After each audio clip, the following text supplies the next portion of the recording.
टीकाकरण में गिरावट क्यों हो रही है, यह बड़ा सवाल है कि देश में एक तरफ कोरोना के आंकड़े तो बढ़ रहे हैं लेकिन टीकाकरण में गिरावट। तो कोरोना संकट के बीच में देश में टीकाकरण में गिरावट दर्ज की गई है। पिछले 40 दिनों के भीतर देश में करीब 50% की यह गिरावट दर्ज की गई है। संक्रमण के बुरे दौर में भी टीकाकरण में गिरावट, यह बड़ा सवाल उठ रहा है। टीकाकरण में गिरावट पर विशेषज्ञों ने बेहद गंभीर चिंता जताई है कि आखिर कैसे यह गिरावट हो रही है। अप्रैल में औसतन प्रतिदिन जो था वो 30 लाख से ज्यादा जो थी वो खुराकें लग रही थी, लेकिन ये आंकड़े मई में देख लीजिए, मई में प्रतिदिन औसतन 16,22,000 से ही कुछ ज्यादा डोज लगाई जा रही है। अप्रैल में आपको आंकड़े इस तरीके से आ रहे थे। ये आंकड़े जो है वो कोविड-19 इंडिया ORG के अनुसार आपको हम बता रहे हैं। तो स्थिति यह है कि देश में कोरोना तो बढ़ रहा है लेकिन आंकड़े जो टीकाकरण के है उसमें गिरावट आ रही है। चलते एक बार राजेश के पास, बातचीत करते हैं, उनसे समझते हैं और उसके बाद आपको बताएंगे कि देश में टीका की क्या स्थिति है, कितने टीके हैं और चाहिए कितने और कमी कितनी है। राजेश, स्थिति यह है कि देश में कोरोना बढ़ रहा है, संक्रमण बढ़ रहा है, मौत का आंकड़ा बढ़ रहा है, लेकिन टीकाकरण में गिरावट। नहीं, ये एक सबसे बड़ा चिंता का सवाल है और इसको आप देखिए कि अगर ये हालात बना रहा तो आगे आने वाले दिनों में स्थिति सामान्य नहीं हो पाएगी। सबसे बड़ा जो सवाल है वो ये है कि कमी क्यों है। हमारा प्रोडक्शन ना के बराबर, हम प्रोडक्शन नहीं कर पा रहे हैं। उसके बाद सरकार जो है व्यवस्था और सरकार की जो प्रबंधन है, टीके को लेकर जो प्रबंधन होना चाहिए वो गड़बड़ है। अब प्रोडक्शन कम है, सरकार ने किया क्या कि 45 से ऊपर वाले को टीका लगाने के लिए कह दिया, फिर 45 से नीचे वाले को टीका लगाने के लिए कह दिया, फिर 18 से जो नीचे हैं उनके लिए फिर जांच शुरू हो गई तो ये तमाम जो स्थितियां देखने को मिल रही हैं, सरकार ने इसको ध्यान नहीं दिया। सीरम के जो अधिकारी हैं उन्होंने साफ कहा कि पहले प्रोडक्शन भी पर ध्यान देने की जरूरत थी। बिल्कुल, सीरम के बारे में राजेश आपसे बातचीत करेंगे। सवाल मेरा यहां पर यह उठ रहा है कि मार्च में या अप्रैल में टीकाकरण की अगर औसतन प्रतिदिन की बातचीत कर रहे हैं तो आंकड़े ये बता रहे हैं कि 30 लाख से ज्यादा प्रतिदिन लोगों को टीका लगाया जा रहा था। ये आंकड़े अप्रैल के बाद मई की जब स्थिति खराब हुई, जहां मौत का आंकड़ा बढ़ा, संक्रमण बढ़ा, हमने आंकड़ों का रिकॉर्ड बना दिया देश में, लेकिन 50% की गिरावट आ गई। आंकड़े जो प्रतिदिन वाले आ रहे थे, जो औसतन आंकड़े थे टीकाकरण के, वो 16 लाख से कुछ ही ज्यादा रह गए। ये स्थिति समझ से परे है। नहीं, ये सबसे बड़ी बात है जो प्रोडक्शन हमारा नहीं है। उसके बाद जिस वक्त हम पहले फेज से उबर रहे थे और स्थिति कुछ सामान्य हो रही थी तो हम लोगों ने क्या किया, जो हमारा टीका यहाँ का था हम लोगों ने बाहर भेज दिया। कभी दक्षिण अफ्रीका तो ब्राजील और अन्य देशों में हमने टीका भेजा, तकरीबन 6.5 करोड़ डोज हम लोगों ने बाहर भेज दिया। तो एक बड़ी गलती हम लोगों ने वहां की। दूसरी हम लोगों ने गलती क्या की, जो प्रोडक्शन हमारा होना चाहिए था वो प्रोडक्शन जिस स्तर पे होना चाहिए था, WHO का जो काम है, जो WHO का जो मापदंड है, प्लस जो सीरम ने जो प्रोडक्शन किया था उसके अनुसार हम लोगों ने काम नहीं किया। चलिए, तो सीरम की आपने बातचीत की राजेश, आपने WHO की बातचीत की, हम कुछ और आंकड़े दिखाते हैं जिससे हमारे दर्शकों को और स्थितियां स्पष्ट हो जाएंगी कि आखिर कमी क्यों है। आप बन रहे हैं हमारे साथ राजेश। तो देखिए, बातचीत अगर सीरम की कर लें या टीके की कर लें या WHO की कर लें, क्या कुछ स्थितियां हैं, कुछ और आपको ग्राफिक्स के जरिए हम बताते हैं। तो टीके की कमी की अगर बात कर लें तो अगर दोनों खुराक देश के लोगों को अगर लगानी है तो 188 करोड़ खुराक की जरूरत है। मार्च के अंतिम सप्ताह से देश में टीके की कमी बताई जा रही है। ब्रिटेन, अमेरिका के मुकाबले भारत में बेहद धीमा है टीकाकरण।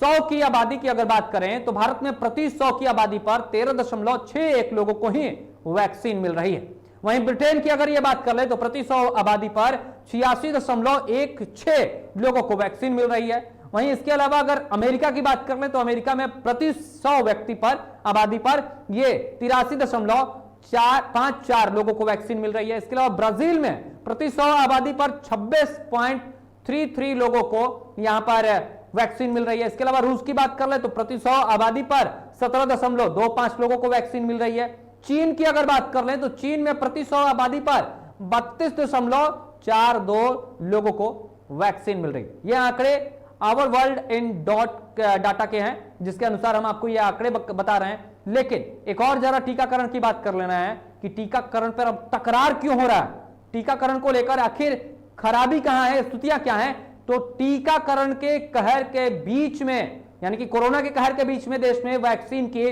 भारी किल्लत है। सीरम इंस्टीट्यूट ने वैक्सीन की किल्लत का ठिकरा सरकार के सिर पर फोड़ दिया है। जी हां, वैक्सीन, बिना वैक्सीन की उपलब्धता देखे सरकार ने नई आयु वर्ग को वैक्सीन की इजाजत दे दी। यह सीरम इंस्टीट्यूट का कहना है। बिना स्टॉक के सरकार ने सबके लिए वैक्सीनेशन खोल दिया। सीरम इंस्टीट्यूट ने यह भी कहा है। इसके अलावा सरकार ने WHO की गाइडलाइन का फॉलो नहीं किया। सीरम इंस्टीट्यूट ने यह भी कहा। देश में इस वक्त कोरोना वायरस महामारी की दूसरी लहर से जूझ रहा है। कोरोना वैक्सीन की किल्लत की वजह से देश में 18 से 44 साल तक के जो लोगों के बीच में वैक्सीन लगाने के लिए बात कही गई थी, उनको वैक्सीन नहीं मिल पा रही। वैक्सीन की कमी की वजह से कई जगहों पर 45 प्लस लोगों के भी वैक्सीन उपलब्ध नहीं हो पा रहे। इन सबके बीच में सीरम इंस्टीट्यूट ऑफ इंडिया ने कहा है कि सरकार ने बिना वैक्सीन की उपलब्धता और WHO की गाइडलाइंस पर विचार किए बिना कई आयु वर्ग के लोगों के लिए वैक्सीनेशन की इजाजत दे दी। देश में कोरोना वैक्सीन की किल्लत के बीच में सीरम इंस्टीट्यूट ऑफ इंडिया के कार्यकारी निदेशक सुरेश जाधव ने यह आरोप लगाया है। सरकार ने कई आयु वर्ग के लोगों को वैक्सीनेशन की इजाजत दे दी बिना यह आकलन किए हुए कि यहां कितनी वैक्सीन की उपलब्धता है और इसको लेकर WHO की गाइडलाइन क्या कहती है। सीधे चलते हैं हमारे संपादक राजेश के पास। राजेश, कोई फॉलो नहीं किया गया, ना गाइडलाइन फॉलो की गई, ना उपलब्धता देखी गई और सारे लोगों के लिए वैक्सीन के लिए दरवाजे खोल दिए गए। देखिए, ये शुरू से भारत सरकार की अगर पूरी पॉलिसी आप देखें तो जब कोरोना पूरे वर्ल्ड में अपना कहर बरपा रहा था, उस वक्त भी भारत सरकार ने इंटरनेशनल फ्लाइट खोल रखा था। गलतियां वहीं से शुरू हुई और हम लगातार गलती पे गलती करते रहे और हम खुशफहमी में ये रहे कि हमारे ताली बजाने से, घंटी बजाने से, दीपक जलाने से कोरोना भाग जाएगा। और उसके बाद भी हम कुछ सीखे नहीं। ये लॉकडाउन हम लोगों ने लगाया और लॉकडाउन पे जो फायदा उठाना चाहिए था हम लोगों ने फायदा नहीं उठाया। पहले फेज में क्या हुआ, पूरी दुनिया ने देखा, हम सब लोगों ने भुगता है। दूसरे फेज में अभी की जो स्थिति है, आपने देखा किस तरह से मारक क्षमता कोरोना का बढ़ा और उसके बाद अस्पताल हो, अस्मशान हो, सड़क हो, हर जगह मौत का तांडव साफ आंखों के सामने देखने को मिला है। हम लोग प्रभावित हुए। सरकार ने कहीं भी किसी भी विशेषज्ञ को नहीं सुना। तो भारत सरकार के जो सलाहकार हैं, वैज्ञानिक सलाहकार हैं, उन लोगों ने कई बार सरकार को कहा कि आप जो कर रहे हैं वो गलत कर रहे हैं, करना आपको ऐसा है, ये कर कुछ और रहे थे। दिक्कतें यहीं से हुई और उसके बाद से लगातार जब भी सरकार को सचेत किया गया कि आज सीरम जो कह रही है उसके बाद कोई नई बात नहीं कह रही है। सीरम इससे पहले भी इनको चेताता रहा है। उसके बाद भारत सरकार के जो तमाम जो लोग हैं, यहाँ तक कि आपको पिछले दिनों याद होगा नितिन गडकरी ने भी सचेत किया, उसका भी सरकार नहीं जागी। अब जो नितिन गडकरी की आपने बातचीत की है राजेश, जरा वो बयान भी हम अपने दर्शकों को सुना देते हैं, लेकिन उससे पहले जरा बातचीत कर लेते हैं कि देश में अब तक वैक्सीन कितनी लगी है, जरा वो भी आंकड़े दिखाइए। और उस आंकड़े के अनुसार देश में अब तक 19,33,72,819 लोगों को वैक्सीन लगी। पहले डोज की बात कर लें तो पहला डोज जो है वो 15,05,01,878 ये आंकड़ा है पहले डोज का। और दूसरे डोज की बात कर ले तो 4,28,00,000 से ज्यादा लोग जो हैं उनको दूसरा आंकड़ा मिल गया। लेकिन सरकार को उनके ही मंत्रिमंडल के एक सहयोगी ने चिताया, ये ज्ञान दिया या सुझाव दिया कि भाई साहब करना है तो कुछ इस तरीके से कीजिए। क्या कुछ सुझाव दिया था नितिन गडकरी ने, जरा वो सुन लीजिए। कोई सेवा भावी करके ना करें। और जैसे मैंने ये दवाइयां न होने वाली तैयार कर ली तो वैक्सीन का प्रोडक्शन अगर 10 जगह खुल जाएगा, जैसे हाफकिन को इंपॉर्टेंस मिला है, तो मनसुख भाई मेरा अनुरोध है कि आप हर राज्य में 2-2, 3-3 लेबोरेटरी ऑलरेडी है। मेरी जानकारी है कि उनकी क्षमता भी है और उनके पास इंफ्रास्ट्रक्चर भी है। फॉर्मूला देकर इनका उनके साथ कोऑर्डिनेशन करके अगर ये संख्या बढ़ाएंगे तो पहले उनको कहिए देश में दीजिए, बाद में ज्यादा होगा तो एक्सपोर्ट करिए। तो मुझे लगता है ये तुरंत 15 दिन 20 दिन में हो सकता है। तो थोड़ा ये तो मेरे अंदर का विषय नहीं है, आप अनायसे दिल्ली में हैं, तो ये जो वैक्सीन का प्रॉब्लम है अगर इसमें सुलझाने में अगर आपको उचित लगे तो इसका जरूर विचार करिए। तो वैक्सीन की समस्या को सुलझाने में अगर आपको लगे कि इस तरीके से किया जा सकता है तो करिए। क्या कुछ कहा नितिन गडकरी ने, यह भी आपने सुना। चलते हैं राजेश के पास।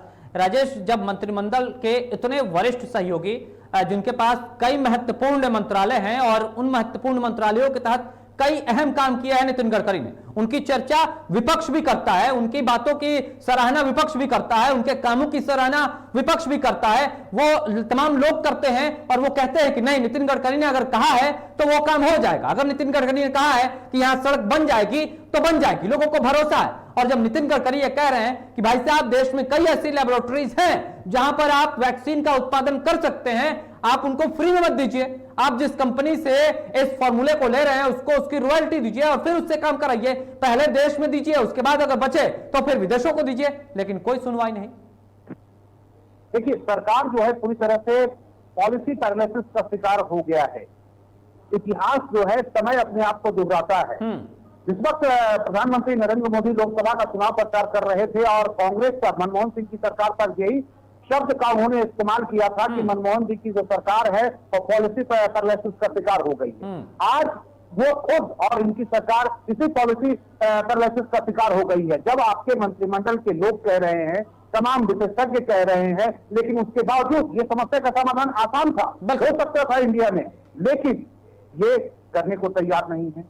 अब पता नहीं क्यों नहीं करना चाहते हैं, ये तो वही सही उसका जवाब दे पाएंगे। अब पता नहीं कितने मौत के बाद वो कहेंगे कि नहीं ठीक है, तमाम प्राइवेट कंपनियां हैं, तब आप वैक्सीन का प्रोडक्शन करो।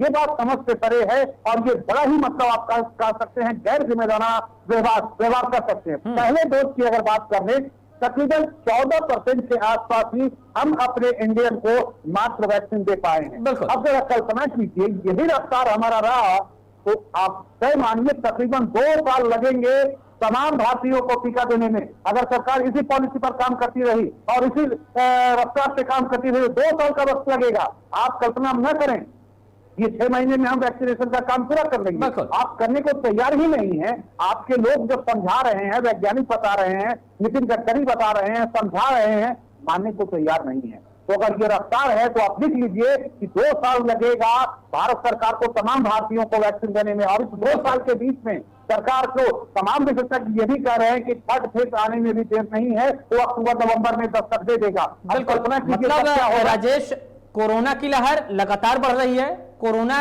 की स्थिति लगातार बढ़ रही है, इसमें कमियां ये हैं कि वैक्सीनेशन उपलब्ध नहीं है और उसको उपलब्ध कराने के लिए कोई बेहतर पॉलिसी भी नहीं लाई जा रही है।